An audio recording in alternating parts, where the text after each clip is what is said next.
欢迎来到明星新闻中国渠道，点击订阅频道，不要错过当天最热门的新闻。赵丽颖在人间演技引热议，网友理性评价，完成度高但谈不上封神。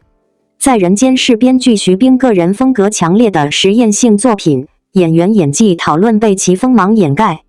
赵丽颖以平淡表演完成导演要求，虽未封神，却已超越流量标签，正迈向实力派之路。电视剧在人间已经大结局，我也写了关于大结局的个人观后感。总结起来，一句话，这是一部编剧实验性很高的作品，具备题材内容开拓意义，个人风格明确。在人间是把创作者徐冰这2个字打在公屏上的。也有朋友追问我，怎么看赵丽颖在这部在人间当中的演技表现？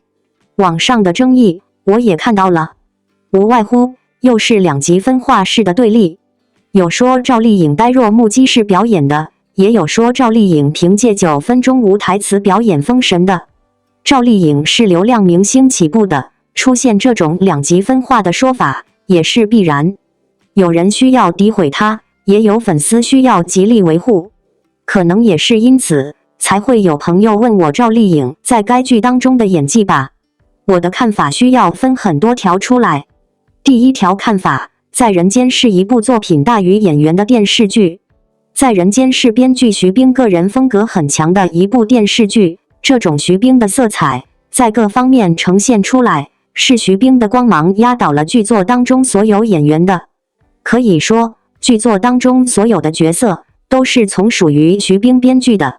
在这样的剧作面前，如果大家专注于看剧的话，会觉得讨论演技是一个相对边缘化的事情，讨论徐冰在该剧当中呈现出来的创作风格和创作状态才是当务之急的。在这样的作品当中讨论女主角的演技，其实还是大家喜欢审判流量明星的既定思路。咱们惯常思路当中都是流量明星没演技，想要看到明星露怯。当然，讨论明星在剧作当中的演技，口空白牙是最容易聊的，而聊剧作的内涵层次则是相对复杂的。作为娱乐化内容的产物，聊演技就跟我们村儿大妈们聊小寡妇又跟谁偷情了一样，觉得刺激得很。第二条看法，在人间需要什么样子的表演呢？我们离开所有演员的已知表演内容，让在人间成为一个只有剧本的状态，然后重新设想这样的剧本需要怎么样子的表演呢？我的个人粗浅的看法是，这部电视剧走的是多义路线，这意味着很多表演桥段情绪是多义的，这对演员而言反倒不是表演难度，而是表演上的随意性。在具体的角色当中，演员顺其自然地表演出台词内容来即可，剧本通过自身去实现多义，而不是通过演员的表演。所以我们重新回到在人间这部戏当中来，什么样子的演员会把这部电视剧演砸了呢？反倒是那些过分会表演的人，比如宋丹丹这样的个人风格已经实现戏骨级别的，她这样的顶级实力派，一出场就是宋丹丹自己了。反倒是赵丽颖这种没有过分明显个人风格的演员，用相对面甜的表演方式去呈现角色，更容易实现角色内心的多义性。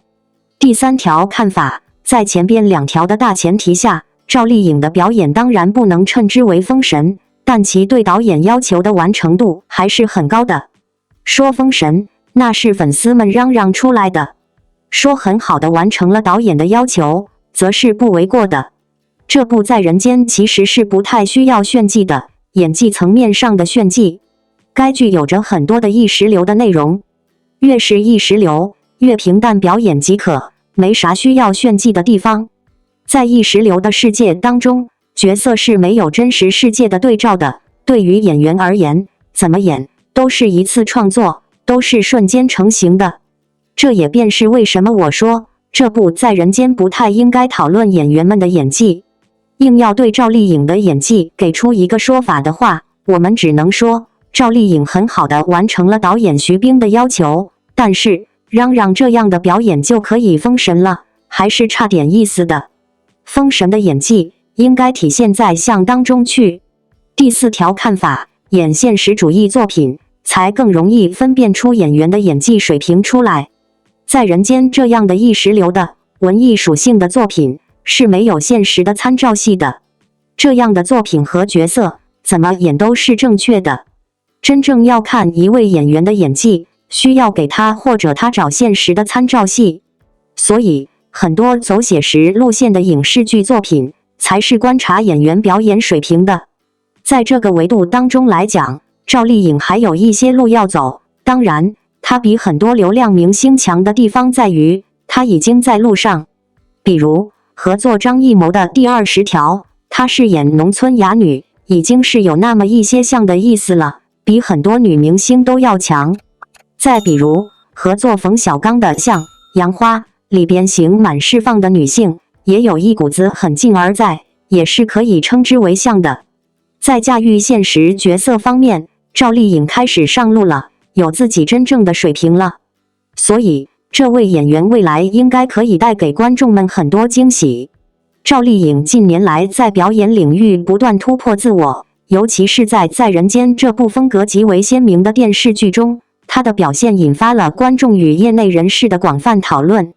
该剧作为编剧徐冰一次充满实验性与哲思性的尝试，其意识流的叙述方式与多重人格的设定极具挑战性。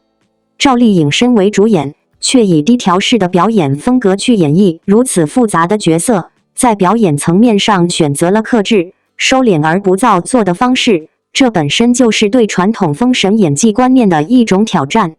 我们有必要放下用力即是好戏的惯感惯性，真正理解赵丽颖在人间中交出的是一份基于剧本内核与导演风格深度适配的精准完成。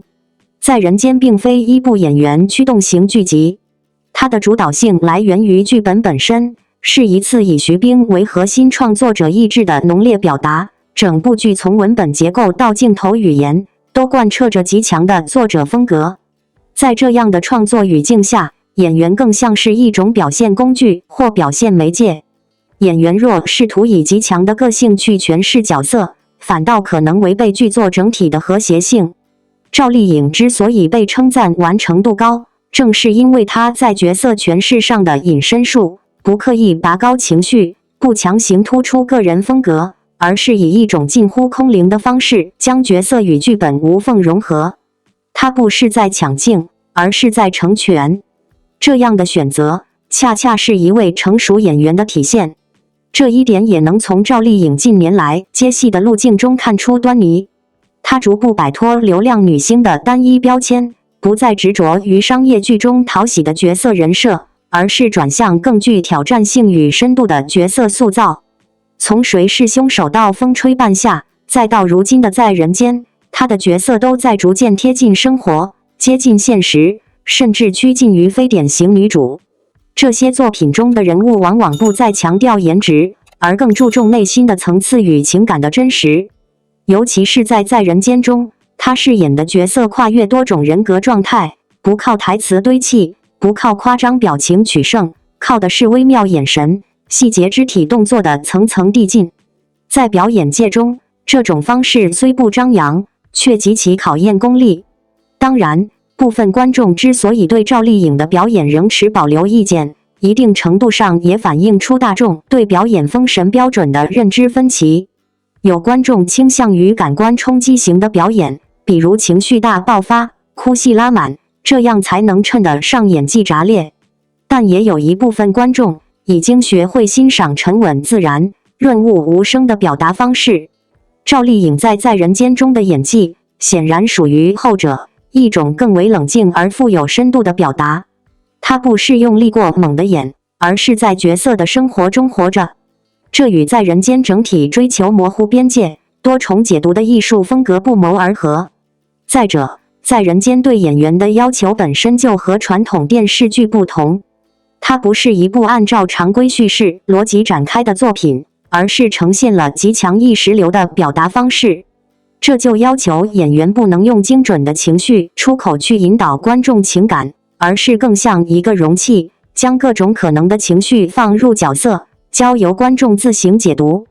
在这样的语境下，赵丽颖的冷感式表演风格其实更具艺术契合度。她不是在传递明确的情绪，而是在提供情绪的可能性。观众看到她的角色时，会不断产生疑问：她是痛苦的，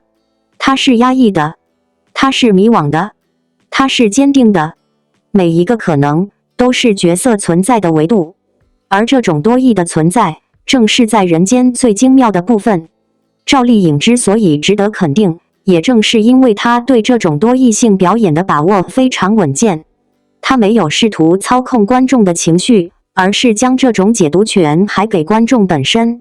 她在剧中有一段长达9分钟的无台词独角戏，就是她全剧表演能力的集中体现。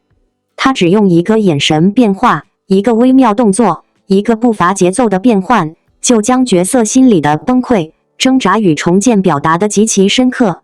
这种近乎舞台剧式的表现方式，本身就是一种高难度挑战。赵丽颖的完成度高，不是因为她让所有人都情绪共振，而是她让不同的观众能从同一场戏中看到不同的故事。这才是高级演技的真意所在。此外，如果放眼赵丽颖的整体职业路径，我们也能看到她正在完成一次从偶像向实力派的过渡。她不是靠一部剧封神，而是靠一个又一个角色、一部又一部作品的积累，不断打磨演技边界。